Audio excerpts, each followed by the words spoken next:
Bonsoir, bienvenue dans 28 minutes et bienvenue à cette fringante tablée. Bonsoir Elisabeth. L'actualité, c'est le chômage qui a bondi en France pour atteindre un taux de 7,7% en 2025. Un chiffre incluant les bénéficiaires du RSA n'empêche. La promesse de plein emploi faite par Emmanuel Macron s'éloigne et tout le monde a son idée pour redynamiser le marché du travail. Ainsi, le MEDEF, l'organisation patronale, prône un CDI jeune de 3 ans, autrement dit 3 ans de période d'essai. Il y a combien de jeunes au chômage? 20%. Il y en avait combien il y a 20 ans? 20%. Il y en avait combien il y a 30 ans? 20%. Il y en a combien en Allemagne? 5%. L'opinion publique, la collectivité nationale, en tout cas le patronat, ne peuvent pas rester indifférents à cette situation. Alors les jeunes, mais aussi les plus de 55 ans, sont-ils les plus touchés par le chômage dans notre pays? Le plein emploi, est-ce un horizon inatteignable? On en débattra ce soir avant de vous retrouver à la fin de l'émission Marie Bonisseau et Xavier Mauduit. Avec Elisabeth, le traité de désarmement nucléaire New Start entre les États-Unis et la Russie qui prend fin aujourd'hui. Il datait de 2010, rien n'est prévu pour le remplacer, tout va bien. Eh bien, si on a un petit peu peur de l'avenir, le mieux c'est de regarder vers le passé. Je vous parle d'histoire. Et sans blague. Évidemment. Et vous, Marie? Une drôle d'histoire. Moi, je vous raconte comment un méchant sorcier de Harry Potter est soudainement devenu un porte-bonheur pour plein de Chinois. Comment s'appelle le sorcier déjà? Drago Malfoy. Ah, c'est lui, à tout à l'heure. Et pour commencer, un témoignage, le témoignage d'une survivante, et le mot n'est pas trop fort. Sana, prénom d'emprunt, a passé, pour ainsi dire, 10 ans en Syrie dans l'enfer de Daesh. Mariée de force, violée, martyrisée, puis internée dans les camps kurdes. Sana a été ensuite rapatriée en France avec un syndrome post-traumatique monstre et le rêve d'une vie ordinaire. On la retrouve tout de suite.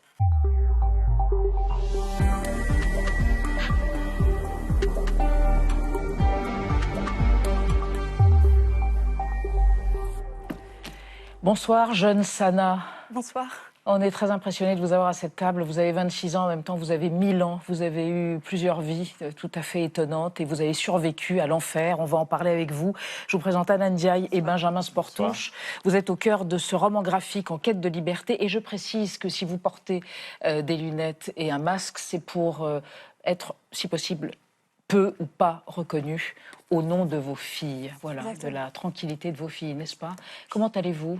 Ça Fatigué, mais... Un petit peu stressé, mais ça va. Oui. On sent l'ardeur, oui, le goût de vivre. Votre profil, votre portrait par Gaël Legras, et puis ensuite on parle de ce que vous avez traversé et de ce à quoi vous aspirez, Sana. Sana, votre parcours est raconté dans la bande dessinée En quête de liberté, comment je me suis sorti de l'enfer de Daesh. À quoi ont ressemblé les 26 premières années de votre vie? Quelles cicatrices ont-elles laissées? Pour répondre à ces questions, vous avez le profil idéal.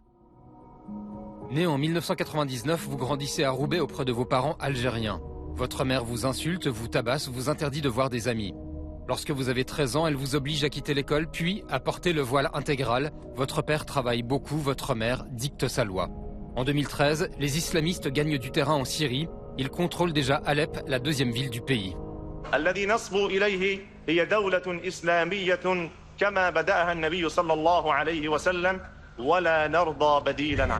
Un an plus tard, Daesh proclame le califat sur les territoires conquis. Le 30 août 2014, votre mère vous fait croire qu'elle vous emmène en Algérie. Ta gueule, pose pas de questions, tu suis, c'est tout. La Turquie, Istanbul, Adana, Gaziantep, et vous franchissez la frontière syrienne. À l'entrée de la ville, on a vu flotter le drapeau noir de l'État islamique. En octobre 2014, vous êtes marié de force à un djihadiste belge qui vous viole, vous aurez 2 enfants. En 2016, vous vivez à Raqqa, vous êtes frappé par la police religieuse et vous devez assister aux décapitations.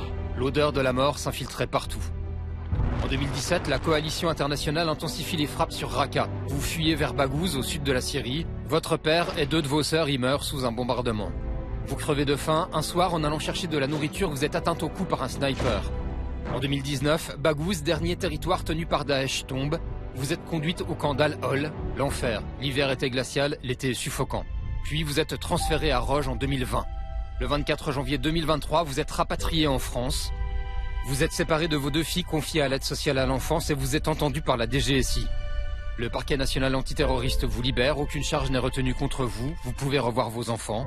Aujourd'hui, vous écrivez « J'ai vécu les pires choses qu'un être humain puisse subir, pourtant je n'ai jamais cessé d'espérer ». Ouais.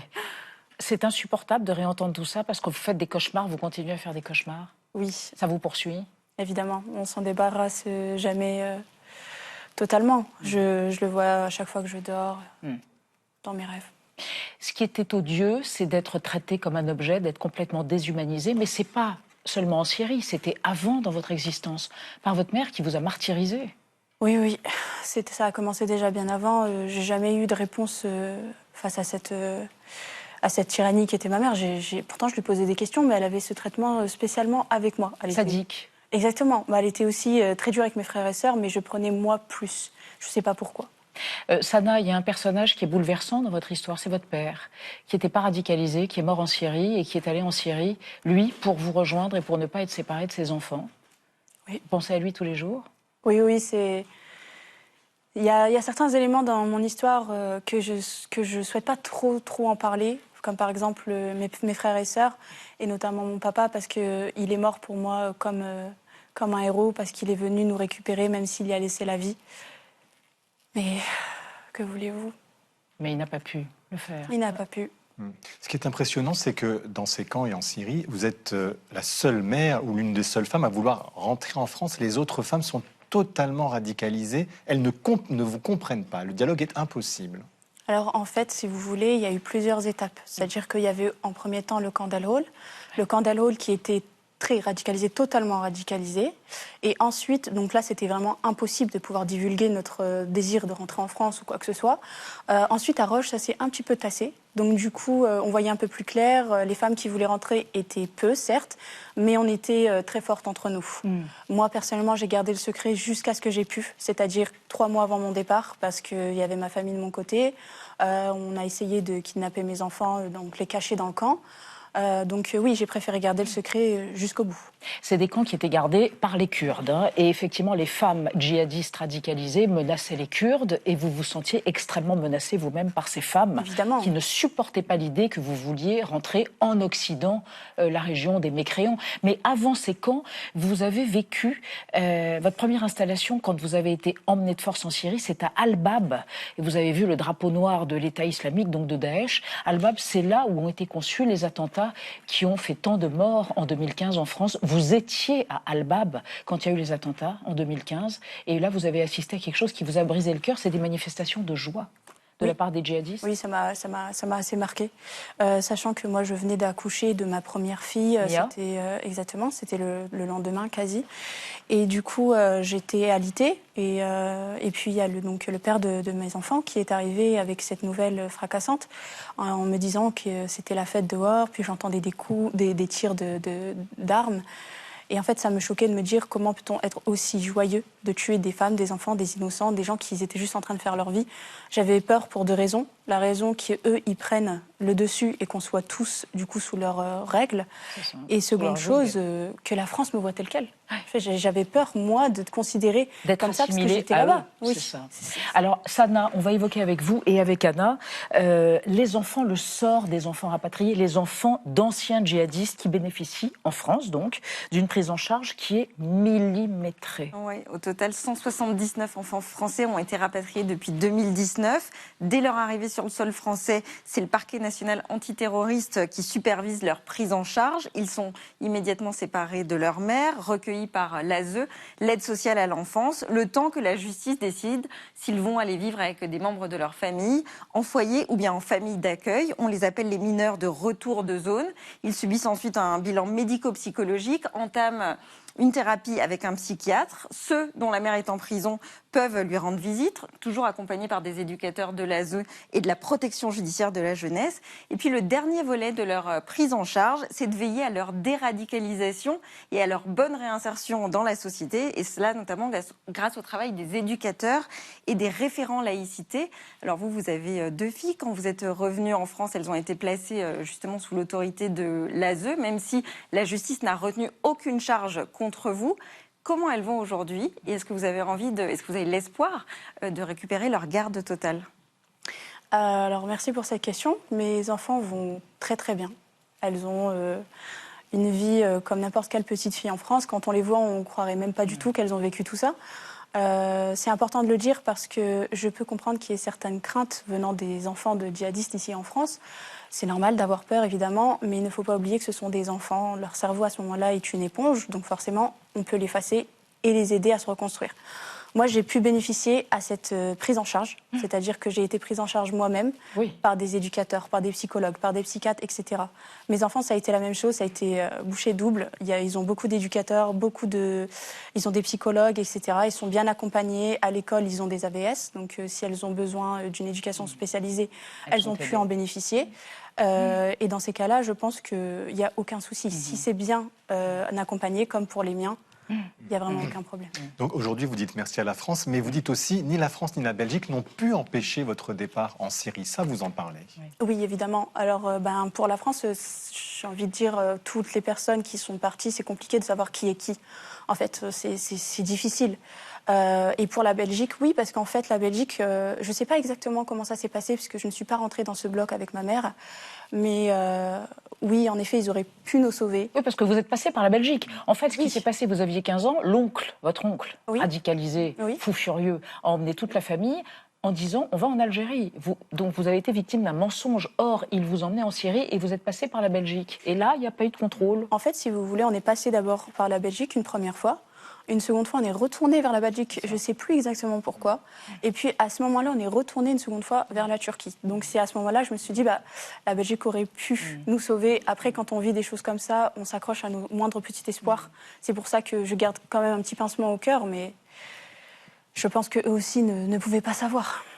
Vous avez peur encore? Vous avez peur aujourd'hui? Je vis dans la peur. Peur de vous-même ou peur d'autre chose? Oui, je vis dans la peur. Bien sûr, je reviens de 10 ans de multiples souffrances. On n'oublie pas 10 ans comme ça en à peine 3 ans, même si on guérit petit à petit. Donc oui, j'ai encore peur, je vis dans la peur, mais je suis très bien entourée, j'ai des amis, j'ai créé ma propre famille, à défaut de ne pas en avoir une. J'ai créé ma propre famille. Vous ne savez pas ce qu'est devenue votre mère? Non. Le monstre. Je n'ai pas envie de savoir, à vrai dire. C'est ça. Seulement mes frères et sœurs. Ouais. Et vous avez des rêves romantiques, vous rêvez d'aller à Venise. Vous rêvez en fait vous rêvez d'une vie normale, Sana. La vie qui vous a été arrachée et empêchée pendant toute votre enfance. Oui, en fait, moi, si vous voulez, on me dit souvent, tu racontes ça en souriant. C'est pas tout à fait en souriant, je préfère rester aujourd'hui dans mon futur, dans mon présent. Je ne veux plus, j'ai trop souffert dans le passé et je veux aller de l'avant, je veux voyager, je veux être heureuse, je veux voir tout ce qu'il y a de plus beau sur cette terre. Et avoir des papiers français. Évidemment. À terme, c'est votre rêve, c'est votre objectif. Sûr. Ça fait partie de mon objectif numéro 1. C'est mon pays, on m'a arraché mon identité, on m'a volé mon identité comme on m'a volé mon enfance et ma vie. Et aujourd'hui, comme je me bats pour moi et mes enfants pour avoir un avenir meilleur, je me battrai pour reprendre ce qui m'est de droit. C'est le pays de la liberté, de la démocratie, de la laïcité, de l'émancipation. C'est votre pays, quoi. Et c'est pour ça que je suis revenue. Ouais, certes. Et tout est raconté dans ce roman graphique assez bouleversant, je dois dire, En quête de liberté. Merci d'être venue témoigner. Merci. On dirait une vedette de cinéma. C'est absolument dingue. Merci, Sana. Merci infiniment. Merci à vous de m'avoir reçue. Bonne vie à vous. Merci. En quête de liberté chez Vuibert. On va passer à notre débat sur les chiffres du chômage en France qui viennent de tomber et qui sont mauvais. 7,7% de chômeurs en 2025. Les jeunes et les plus de 55 ans sont-ils les plus frappés par le chômage? Comment augmenter la flexibilité du marché du travail sans revenir sur les acquis sociaux? Le plein emploi prophétisé par Emmanuel Macron en 2022. Est-ce une douce utopie? Débat après la mise au point de Sandrine Le Calvez.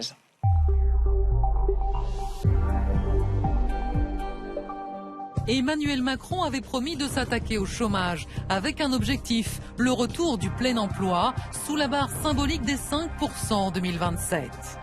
Je suis volontariste mais réaliste. Cet objectif est atteignable. Il consiste à faire dans les 5 ans qui viennent ce que nous avons fait dans les 5 ans qui viennent de s'écouler. Sauf que la promesse semble difficile à tenir si l'on s'en tient aux derniers chiffres que vient de publier le ministère du Travail. Le nombre des demandeurs d'emploi fait un bond de 6,8% en 2025. Le taux de chômage s'élève à 7,7% pour atteindre 18,1% chez les jeunes. D'où l'idée du MEDEF, pour doper les embauches, de créer un CDI jeune, payé sous le SMIC et soumis à une période d'essai de 3 ans. Une proposition indécente pour la CGT. Le scandale, c'est que le patronat n'ait rien d'autre à proposer aux jeunes que la précarité à vie et des sous-salaires.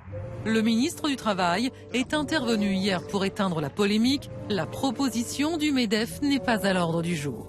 Les pistes, les propositions qui ont été formulées ne sont absolument pas reprises par le gouvernement et ce gouvernement met des moyens. Je pense à l'apprentissage, je pense au contrat d'engagement pour les jeunes. Les seniors sont également en première ligne sur le front du chômage, d'autant que les plans sociaux, les liquidations judiciaires et les fermetures d'usines se multiplient, comme ici dans le Val d'Oise, 135 emplois supprimés. J'ai 62 ans et je suis en train de me poser la question maintenant pour retrouver du travail à mon âge, parce que j'ai pas assez cotisé. Là, je pensais finir ma retraite ici, mais voilà. Alors comment s'attaquer durablement au chômage? L'objectif du plein emploi n'est-il qu'un mirage ou est-il toujours à portée de main? Nos trois invités pour ce débat, Arthur Jatteau, bonsoir. Vous êtes professeur d'économie à l'Université de Paris-Nanterre. Vous êtes membre du collectif des économistes atterrés, avec un Z, non je plaisante. Et vous avez participé à l'ouvrage La dette publique, précis d'économie citoyenne. Et selon vous, ce qui est mis en œuvre pour arrêter le chômage, comme des exonérations de cotisations sociales, ne fonctionne pas. Ce sont des politiques très coûteuses. Le seul levier efficace ces dernières années pour créer de l'emploi, ajoutez-vous, c'est la réduction du temps de travail. Ça fera débattre nos invités. Dominique Carlac, bonsoir, chef d'entreprise, membre du MEDEF. Selon vous, le chômage continue à monter, mais la situation est contrastée si les intentions d'embauche repartent à la hausse. En ce qui concerne les cadres, eh bien, les jeunes sans formation, par contre, connaissent des taux de chômage qui ressemblent à ceux des pays en voie de développement. Et à côté de vous, Gaëlle Mac, bonsoir, directrice déléguée de la rédaction de Challenge. Selon vous, la tendance à la hausse du chômage va se poursuivre en 2026. Ça va redevenir un sujet à l'approche de la présidentielle de 2027, alors que ce n'était plus vraiment une préoccupation majeure des Français. Et on démarre le débat avec le mot du jour, Benjamin. Plans sociaux, puisqu'une accumulation de plans sociaux vient assombrir le marché de l'emploi en France. Michelin, Auchan, Casino, ArcelorMittal ou encore le géant du conseil aux entreprises Capgemini figurent parmi les grands groupes qui ont annoncé des suppressions de postes significatives. Gaëlle Mac, ces plans sociaux, c'est ce qui explique notamment la montée du chômage actuel. C'est conjoncturel plutôt ou pas? Oui, alors ça explique notamment la montée du chômage actuel. Après, je ne suis pas sûre que ce soit conjoncturel. Mais en tout cas, voilà, c'est vrai qu'il y a eu quand même il y a eu une grande embellie sur le front du chômage pendant les mandats d'Emmanuel Macron. Hein. Je rappelle que François Hollande avait un peu chuté sur son échec à inverser la courbe du chômage. Donc, en fait, il avait un peu commencé à la fin de son mandat et de fait, ça s'est poursuivi. Et c'est vrai que on est descendu en dessous de ce seuil où le chômage est vraiment une préoccupation majeure pour les Français et en haut des sondages quand on leur demande. Et là, c'est vrai que de nouveau, cette courbe, on sent qu'elle s'inverse à nouveau, elle remonte, voilà. Et les plans sociaux en font partie, les faillites d'entreprises qui ont atteint un sommet en 2025, 68 000, normalement c'est plutôt aux alentours de 60 000. Et effectivement, on sent que la tendance va se poursuivre. Cette période d'embellie est terminée, je pense. Dominique Carlac, il faut s'attendre à ce que les chefs d'entreprise comme vous embauchent moins, voire licencient dans les mois à venir à cause d'une incertitude mondiale ou autre? En fait, il faut rappeler une chose, c'est qu'en creux du chômage, c'est l'absence d'activité. Et l'absence d'activité pour un salarié, c'est l'absence d'activité pour une entreprise à échelle plus collective. Et effectivement, vous venez de le rappeler, en 2025, malheureusement, on a atteint un nouveau record de défaillance d'entreprise. Donc, défaillance d'entreprise égale destruction d'emplois. Ça, c'est le premier sujet. Donc, effectivement, la réalité centrale qu'il faut rappeler en ce moment, on se réveille un peu tous de la querelle budgétaire qu'on a eue pendant des mois, qui avait fait disparaître ces discussions à la fois sur le chômage et à la fois sur l'emploi. On découvre que de l'angle mort de tout ça, c'était peut-être la vie des Français, que ce soit chef d'entreprise ou salarié d'ailleurs, puisqu'on parle d'un problème d'activité au sens large. Or, effectivement, quand on rouvre le débat et qu'on découvre, qu'on remet des lunettes en se disant « Tiens, en fait, on en est où du chômage ?» On se rend compte de quoi? On se rend compte que, la France est dans le top 5 des pays où il y a le plus de chômage en Europe. Premier sujet. Et deuxième sujet, que ça fait 5 trimestres consécutifs que l'emploi est dans le rouge.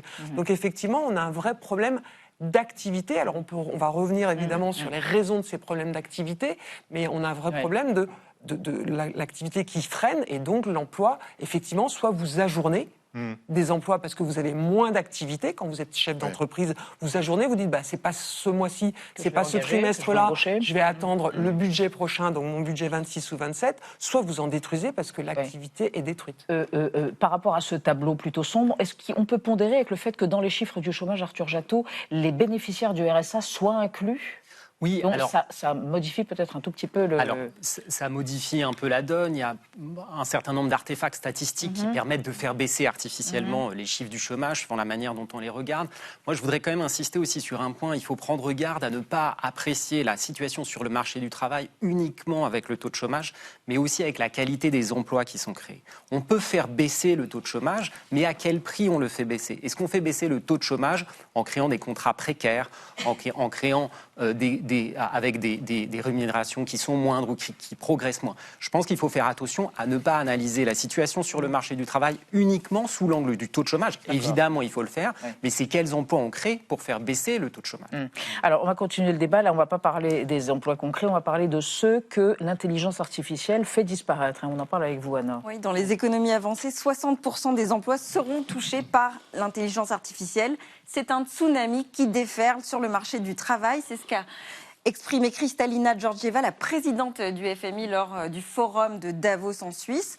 L'illustration parfaite, c'est Capgemini, entreprise de conseil, avec la suppression de 2400 postes remplacés par l'intelligence artificielle. Mais c'est aussi 12 000 postes en moins pour Accenture, 30 000 pour Amazon, partout dans le monde. Et 2 récentes études américaines, une de Stanford et l'autre de Harvard, affirment que ce sont les jeunes de moins de 25 ans qui sont les plus touchés. Les chercheurs ont constaté que les entreprises qui utilisent le plus l'intelligence artificielle sont celles qui embauchent le moins de jeunes, oui, car toutes les tâches qui leur étaient attribuées en début de carrière, comme par exemple la rédaction de rapports ou la synthèse de documents, sont désormais effectuées par des intelligences artificielles. Et donc les profils expérimentés sont, eux, moins vulnérables. Mais de manière plus générale, tous les métiers avec des tâches qui sont très standardisées, très répétitives, sont également menacés. Ça touche notamment les experts comptables, mais toutes les fonctions support, ressources humaines, juridiques, finances, communication. Il y a quand même une nouvelle encourageante dans cette étude. Les chercheurs rappellent que lorsque l'intelligence artificielle est utilisée comme une assistante, elle ne menace pas les emplois. Gaël Mac, alors, est-ce que c'est que la faute de l'intelligence artificielle si le chômage augmente, ou alors c'est un petit peu plus complexe que ça ? Alors aujourd'hui en France, je ne pense pas que ce soit encore la faute de l'intelligence artificielle. Il y a eu les études américaines commencent à montrer vraiment maintenant l'effet de l'intelligence artificielle, notamment sur le chômage des jeunes, qui en France a toujours été assez élevé. Donc voilà, il va y avoir un impact sur la France sans aucun doute. Aujourd'hui, je dirais que les causes du chômage, enfin de la remontée du chômage actuel viennent plutôt de 3 facteurs. D'abord, il y a quand même un espèce d'effet de retour de bâton post-Covid. Pendant très longtemps, on a un peu zombifié, disons, des entreprises qui étaient fragiles. On les a maintenues un peu artificiellement, disons, en vie avec des aides publiques assez élevées pendant longtemps. Ensuite, elles ont eu aussi des aides à l'énergie, etc. Et aujourd'hui, leur fragilité se révèle et donc voilà. Et la troisième ? Ensuite, la deuxième, la deuxième, c'était à cause de la fin de la politique de l'offre aussi d'Emmanuel Macron, parce qu'on n'en a plus les moyens, tout simplement. Donc, je remarquerai que dans le budget, on a enlevé 1 milliard, par exemple, à France 2030, voilà. Et la troisième raison, c'est qu'il y a eu quand même 1 an et demi d'instabilité politique récurrente qui a créé un attentisme de la part des chefs d'entreprise, voilà. Donc, je pense que l'intelligence artificielle, malheureusement, c'est pour demain. Je suis d'accord avec les 3 raisons qui viennent d'être évoquées, donc je ne vais pas les rappeler. En revanche, c'est vrai que le marché de l'emploi, de manière historique, il suit toujours les transformations technologique et industrielle. C'est-à-dire qu'une nouvelle technologie, elle vient bouger le système productif, qui vient bouger du coup les métiers, et qui vient du coup bouger les compétences pour avoir un métier. Et aujourd'hui, c'est vrai que ce qui se présente devant nous, c'est les métiers du chiffre et de la loi, où finalement il y a des tâches répétables par une machine. C'est comme si on disait, il y a 150 ans, quand il y a eu la mécanisation, le jeune qui n'avait pas son permis, qui ne pouvait pas conduire une machine et qui conduisait plutôt un chariot avec des animaux qui traînaient la charrette, il n'était pas qualifié pour conduire une voiture ou un véhicule mécanisé. Donc, ce qui explique fondamentalement les chiffres que vous avez montrés, qui est le chômage massif des jeunes, c'est probablement les 2 choses que vous avez indiquées. 1, la juniorité fait qu'on fait des tâches répétables pour apprendre le métier. La deuxième chose, juniorité. La juniorité, oui, parce qu'on parle de juniorité dans certains métiers, dont le mien, qui est le métier de conseil. Et donc, effectivement, pour apprendre, on apprend à faire des tâches faciles qu'on essaye de répéter, et ensuite on a du métier. Et la deuxième chose, c'est que les jeunes dans les 18% de taux de chômage élevés, c'est aussi tous ceux qui n'ont pas de qualification. Et plus vous avez besoin de qualification, moins vous allez vers l'emploi. Ça pose la question, Arthur Jato, l'emploi durable. Est-ce que ça veut dire qu'il y a un problème de flexibilité du marché du travail? Est-ce qu'il n'y a pas d'adéquation des formations suffisantes aux emplois qui sont offerts? Est-ce qu'on est en train de courir après, par exemple, notamment l'intelligence artificielle? Enfin, ce changement n'est pas pris en compte, notamment pour les juniors. Alors non, il n'y a pas de problème de flexibilité sur le marché du travail. Les études, elles sont claires. Ça fait des années que l'OCDE le dit. Il n'y a aucun lien entre la flexibilité du travail et le taux de chômage. L'OCDE est très clair là-dessus. Vous avez des pays où le marché du travail est très flexible avec beaucoup de chômage, d'autres moins de chômage. Donc c'est pas là-dessus qu'il faut aller chercher. Par contre, sur le graphique que vous avez... La flexibilité, oui. On licencie plus facilement, en tous les cas. Oui, on a moins de conditions liées ça n'a pas d'impact sur le taux de chômage. C'est pas en flexibilisant davantage. D'ailleurs, c'est ce qu'on fait depuis des années avec la loi travail, avec les réformes successives d'assurance chômage. Et c'est pas ça qui a, en réalité, baissé le taux de chômage. Mais sur le graphique que vous montrez, en réalité, il y a une petite erreur. Ce n'est pas les jeunes qui sont davantage touchés par le chômage, ce sont les jeunes actifs. Le taux de chômage ici que vous montrez concerne les jeunes actifs. Or, c'est ce dont on parle. Oui, mais on parle des jeunes. La plupart des jeunes, précisément, ils sont en formation, ils ne sont pas en activité. Et donc, si je prends la part des jeunes de manière générale qui sont au chômage, en réalité, ils ne sont pas plus au chômage que les autres. Il n'y a pas de surchômage. Vous ne jouez pas sur les mots, là ? Non, les définitions du taux de chômage sont très précises. Et en fait, pourquoi c'est important de le dire? Parce que en disant qu'il y a un chômage massif chez les jeunes, on en fait des responsables de leur situation. Or, si je peux me permettre d'évoquer la question des emplois vacants. Aujourd'hui, si vous allez, les derniers chiffres disponibles, fin 2025, il y a 450 000 emplois vacants dans le secteur privé. Donc vous êtes contre le CDI jeune qui va être créé? Évidemment. Que le MEDEF, que vous, Madame Carlac, vous voulez créer. Pour finir, juste le raisonnement. On peut pas créer le CDI jeune, donc j'aimerais bien repasser, reclarifier. Non. En fait, on peut reclarifier le point tout de suite. Vous savez que dans l'agenda autonome des partenaires sociaux, c'est-à-dire les 5 organisations syndicales et les 3 organisations patronales, on a un agenda autonome, c'est-à-dire qu'on discute sans le gouvernement, sans les parlementaires. On se met d'accord sur un certain nombre de sujets, dont un sujet important qui préoccupe les Français, mais manifestement pas les politiques depuis 18 mois, qui est le travail tout au long de la vie. C'est-à-dire qu'on soit jeune, qu'on soit senior, ou qu'on soit dans des carrières hachées, ou quand on est une femme. Donc ça, c'est un vrai tout à l'heure, les seniors, sujet de préoccupation des partenaires sociaux. Quand ils travaillent de manière autonome, en s'invitant les uns chez les autres. La dernière fois, c'était mercredi dernier au MEDEF. On arrive avec des axes de travail. Quand on revient au on arrive avec des axes de travail. Donc là, vous proposez un CDI et là, on ne propose pas, on pose sur la... Mais c'est toute la différence de l'inflammation médiatique et politique de sujet. On ne parle pas pendant 18 mois de l'emploi et du chômage et d'un coup, on dit le même... Mais c'est une période d'essai de 3 ans. Ça revient à ça. Alors, qu'on précise bien les choses. Est-ce que vous avez lu les axes de travail? On a lu la question. Et les axes de travail, c'est de dire, voilà, il y a un point qui est... On considère qu'il y a une partie de jeunes qui n'est pas qualifiée et qui donc du coup a du mal à rentrer durablement sur le marché de l'emploi. Ça veut dire durablement à attraper un CDI pour y rester. Donc on dit peut-être que si on dit à l'entreprise, écoute, tu vas payer une formation à ce jeune, tu vas accorder du temps, des heures, des jours de formation et en contrepartie de laquelle... on paiera un peu moins cher le jeune pour que ce soit dans l'entreprise qui se forme et qui soit adapté au marché de l'emploi. Ça n'est pas une proposition, c'est un axe de travail. Alors après, on peut caricaturer pour tout un tas de raisons électorales de part et d'autre, mais il fallait quand même redire les choses et ne pas caricaturer les choses. Vous allez réagir, mais on va d'abord écouter Michel-Édouard Leclerc, lui qui n'est pas favorable à cette idée que vous mettez sur la table, justement. On l'écoute, président Leclerc. J'aime bien Patrick Martin, mais là, je n'ai pas compris à quoi ça va servir. Ce qu'il nous faut aujourd'hui, c'est sécuriser l'accès au travail, c'est donner envie aux jeunes d'aller au travail. Je pense qu'il faut de la continuité, il faut de la construction avec sa vie privée, dans le lieu où on est. Donc non, un CDI, c'est un CDI.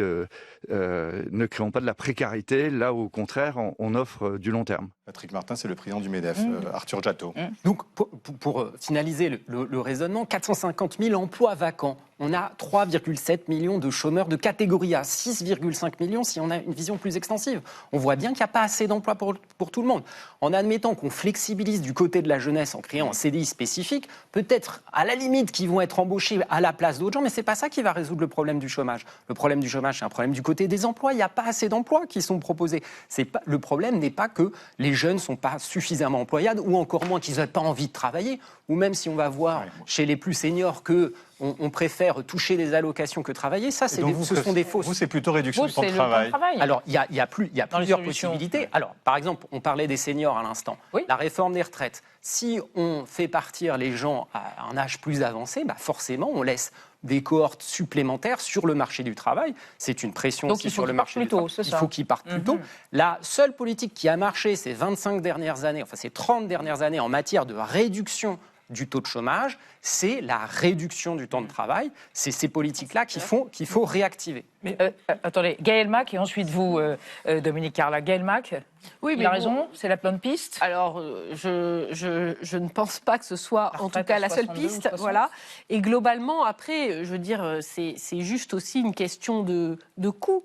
Vous ne pensez pas que c'est la seule piste, mais que c'est une piste, c'est une bonne piste? En tout cas, je pense que c'est vraiment sectoriel et que ça ne doit pas du tout être général et que ça doit passer certainement au niveau des accords d'entreprise s'il y a des questions de réduction de temps de travail. En tout cas, il y a quand même une contestation, enfin je veux dire, ça reste une polémique sur le nombre d'emplois qui ont été créés par les 35 heures, par exemple. Nombre d'emplois qui ont... Entre 100 000, 350 000. Voilà, et alors, et sur le CDI jeune, alors justement, est-ce que vous pensez que ça c'est une piste? On se rappelle quand même qu'il y a eu le contrat première embauche sous Dominique de Villepin, qui a fait descendre massivement...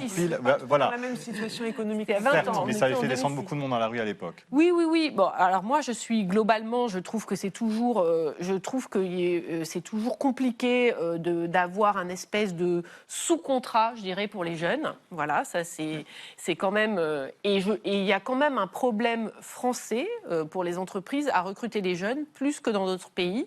La demande d'avoir 5 ans d'expérience, c'est vraiment une demande clé. Comme il y a aussi un problème en France pour garder les seniors. Alors, voilà, justement, on emploie. Et les juniors, voilà.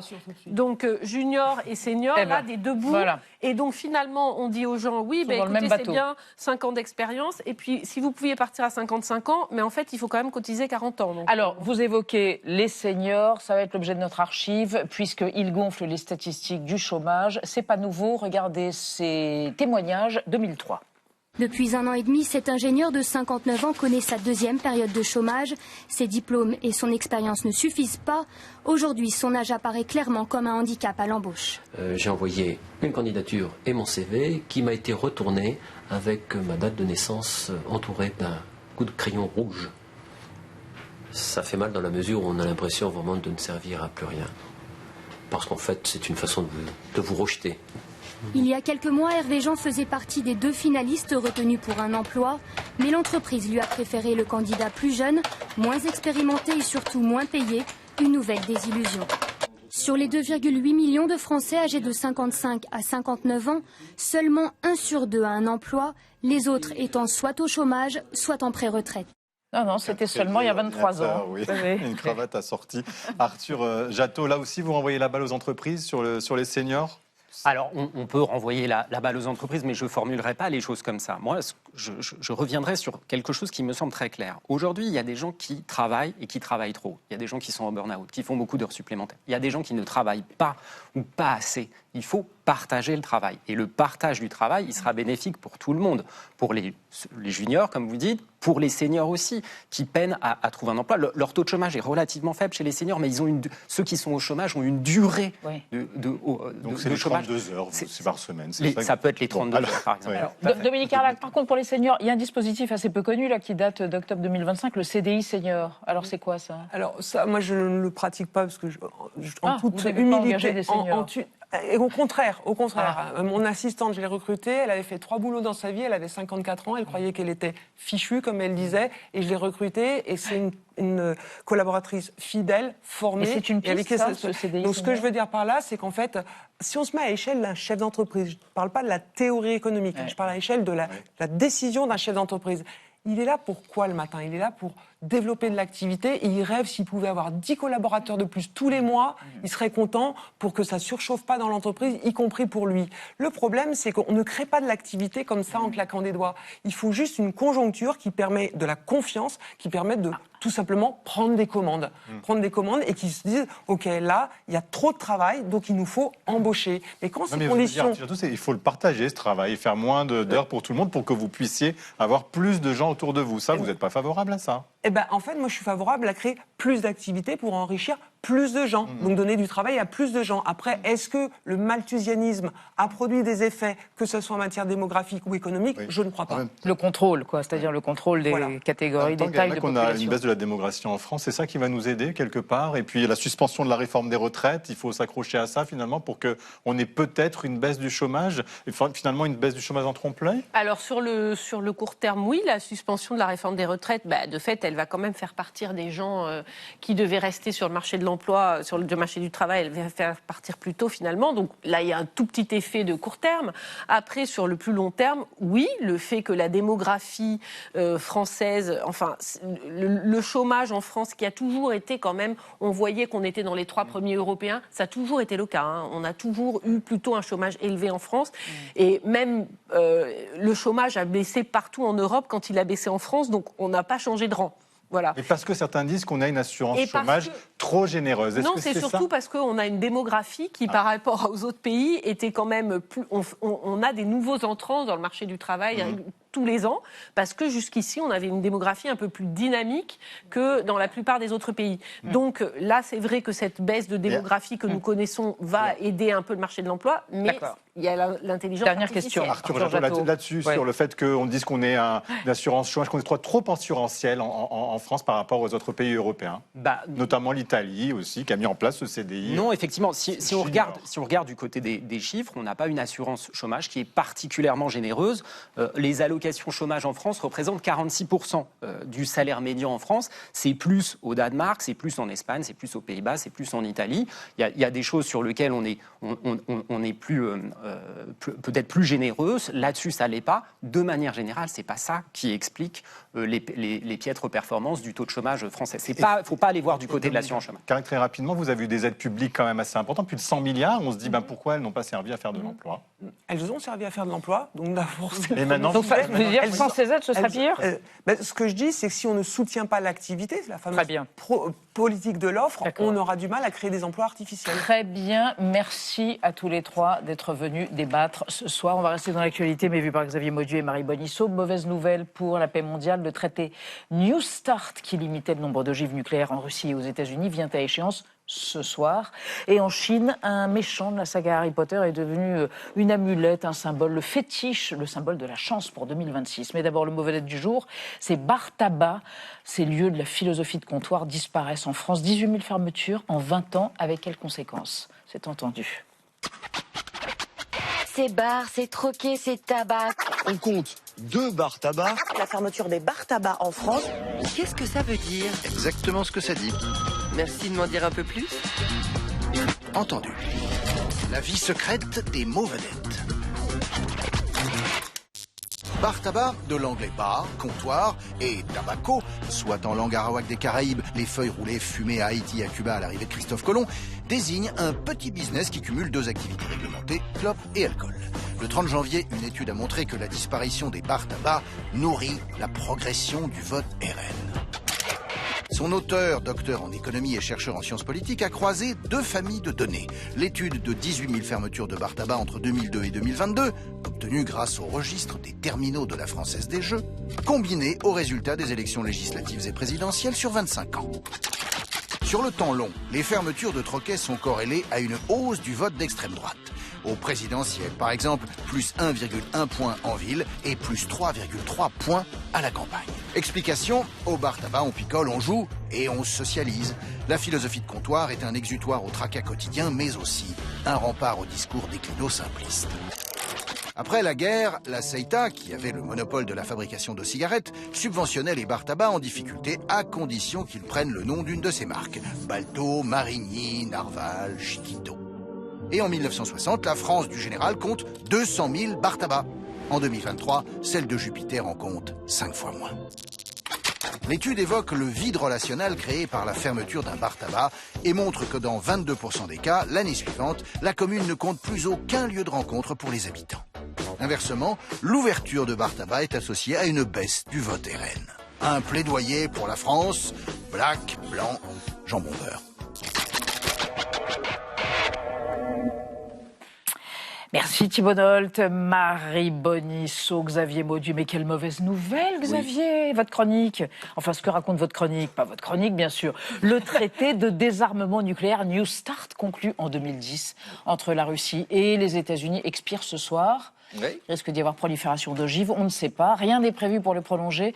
Et on part en Russie, mais alors dans les temps, au 19e. Exactement, voilà. À Saint-Pétersbourg, Elisabeth, le 11 décembre 1868, enfin le 29 novembre, si on se réfère au calendrier julien qui est alors utilisé en Russie, parce que ce jour-là est signé une déclaration qui interdit certains projectiles pendant les guerres. Ça, c'est le fruit d'une conférence voulue par le tsar de Russie, Alexandre II. Il a réuni des représentants de la plupart des pays européens. Ils sont une vingtaine. Alors, à noter qu'il n'a pas été jugé bon d'inviter les États-Unis qui sortent tout juste de la guerre de sécession. Quand même. Alors, pourquoi ce raout sur les projectiles? Industrialisation, Elisabeth, progrès technique, ça fait que, évidemment, beaucoup d'armes absolument destructrices ont pu être développées. Les Européens l'ont constaté en 1859, c'est la bataille de Solferino en Italie. Les troupes françaises sardes s'opposent aux Autrichiens, c'est un véritable massacre. Ils l'ont constaté aussi parce qu'ils ont envoyé des observateurs aux États-Unis voir ce qui se passait pendant la guerre de sécession. Ils ont vu les désastres que causaient les balles explosives avec des blessures mais vraiment monstrueuses. Et puis surtout, tout le monde voit qu'à ce moment-là, chaque pays essaye alors soit de se procurer, soit de développer des armes similaires parce que toujours cette peur, vous voyez, d'être un petit peu distancié. Mais dans le même temps, vous avez un autre mouvement, et quelque part, c'est lié, qui vise à réglementer la guerre. Parce que ces horreurs-là, eh bien, un homme comme Henri Dunant, qui assiste à la bataille de Solferino, se dit ce n'est plus possible. Et il crée en 1863 la Croix-Rouge. Et l'année suivante, en 1864, la première convention de Genève interdit de s'en prendre aux soldats blessés, qui interdit de s'en prendre aux services sanitaires, et puis qui reconnaît la Croix-Rouge. Donc vous voyez, cette déclaration de Saint-Pétersbourg s'inscrit dans ce processus. Et alors, que stipule-t-elle? Une semaine de discussion. Et voilà le résultat.